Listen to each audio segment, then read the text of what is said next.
নমস্কার বন্ধুরা, সৌমির মনোহারি রান্নায় আপনাদের সবাইকে স্বাগত।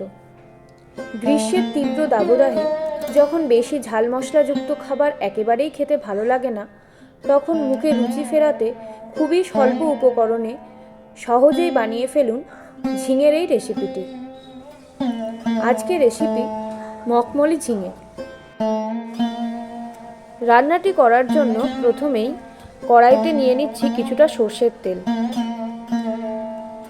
তেল গরম হলে ফোড়নের জন্য নিয়ে নিচ্ছি হাফ চামচ কালো জিরে ও দুটো চেরা কাঁচা লঙ্কা।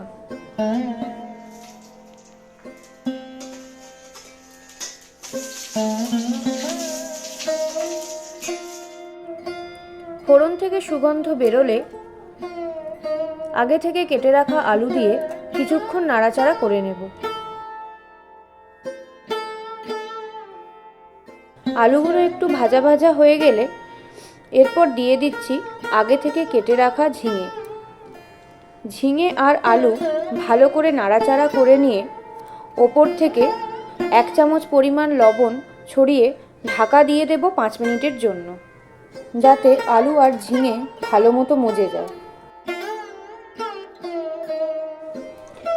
5 মিনিট হয়ে গেছে, এখন ওপর থেকে ঢাকা সরিয়ে নিচ্ছি। দেখুন, আলু আর ঝিঙে খুব ভালো মতো মজে গেছে, ঝিঙে থেকে জলও ছেড়ে দিয়েছে। এখন এর মধ্যে দিয়ে দিচ্ছি আগে থেকে বানিয়ে রাখা বাদাম, মগজদানা ও কাঁচা লঙ্কা দিয়ে বানানো পেস্ট। আলু ও ঝিঙের সাথে পেস্টটি ভালো করে মিশিয়ে নিয়ে দিয়ে দেব মিক্সারের বাটি ধোয়া জল। এখানে আমি 2 কাপ পরিমাণ জল ব্যবহার করেছি। আর দিয়ে দিচ্ছি 1 চামচ পরিমাণ লবণ।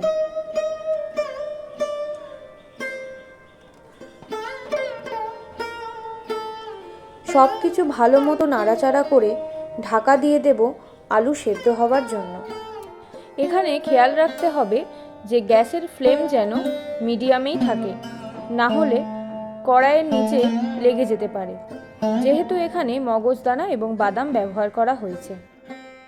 কিছুক্ষণ পর ওপরের থেকে ঢাকা সরিয়ে নিয়ে দেখে নেব আলু ভালো মতো সেদ্ধ হয়েছে কিনা। দেখুন, আলু খুব ভালো মতো সেদ্ধ হয়ে গেছে।